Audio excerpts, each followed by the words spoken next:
श्री दुर्गा सप्तशती मराठी अध्याय 10वा. ध्यान. जी तप्त हेमवत पावक चंद्र सूर्य नेत्राधनु शरयतांकुशपाशशूल बाहू सुशोभित जिचे शिवशक्तिरूपा कामेश्वरी हृदयी ध्यात धृतेन्दुलेखा. ओम ऋषिरुवाच. निशुंभ प्रियबंधूषी दैत्यसेने सवे मृत पाहो निशुंभ सक्रोधे बोले तो अंबिके प्रती. गर्वांध होशिका दुर्गे मान्यता व्यर्थ हे तुझी. सहाय तुझ सर्वांचे तेने विजय हो तुझा.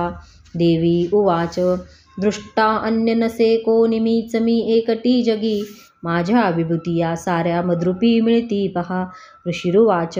ब्रह्माणी आदिजा देवी अंबेच्या देही लोपल्या अंबिका एक संग्रामी पाही शुंभ महाबली.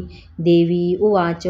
माझ्या विभूतिजा होत्या मद्रुपी लीन होनी एकटी रणी मी येथे स्थिर व्हावे तुराशुरा. ऋषिरुवाच. पाहती दानव देव संग्रामी शुंभ अंबिका भयंकर खेळती युद्ध वीरत्व कोण वर्णिल.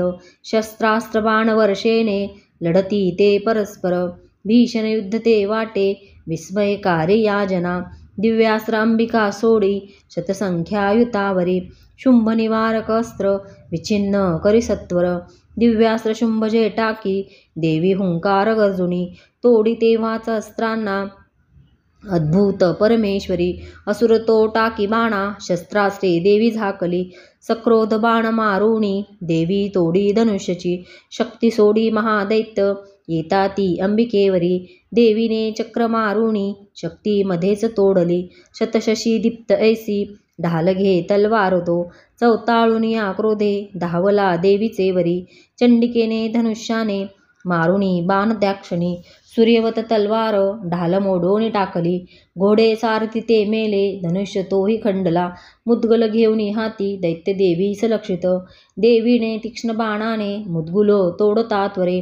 बुक्का मारावया लागी मोठ बांधी महाखळ देवीशी मारिता बुक्का चपेटा दे सुरेश्वरी. छातीत तया दैत्यांच्या थोर आघात जाहला शुंभ एकाच पेट्याने पडला धनिमूर्छित. पूर्ववत पुन्हा झाला संग्रामाशी उभा तिथे पुढे तो गगनी गेला आकाशी देवी धावली. नभात लढती दोघे शुंभ देवी महाबली बरेच युद्ध पाहता नेत्री सिद्धानी मुनिजन. आश्चर्य करीती चित्ती आकाशी शस्त्र दाटती बरेच युद्ध होताना काळ गेला तिथे किती. उचलून या शुंभाशी पाडी भुवरी देवी ती तो दृष्ट उठला वेगे तेव्हा सावध होनी मारावया चंडिकेशी पुन्हा आकाशी धावत. दैत्यराज शुंभ आला पाहोनी आपल्याकडे त्रिशूल फेकुनी देवी पाडी त्याला धरेवरी. समुद्र पर्वत द्वीप झाले कंपित तेधवा उडाला प्राण दैत्याचा देवीशी जय लाभला. प्रसन्न स्वस्थता आली सर्व लोकी तत्क्षणी दुरात्मा शुंभ तो मेला नभ सुस्वच्छ जाहले. उल्कापात होते ते थांबले मेघ कुशळ नद्यांचे निर्मळ पाणी शांत सुस्थिर वाहते. शुंभ मेला परी सोनी देव हर्षित अंतरी गंधर्व गाती गीतांशी वाजती वाद्य मोहक अप्सरागण तालाशी धरोनी नाचतो नभी. वायू सुपावन वाहे सूर्यकर प्रकाशती प्रज्वल जाहला अग्नी भीषण शब्द थांबले. श्री अच्युत विरचितायां प्राकृत भावार्थ टीकायां श्री मार्कंडेय पुराणे सावर्णिके मन्वंतरे देवी महात्म्ये दशमोऽध्यायः. श्री कुलदेवता चरणार्पणमस्तु.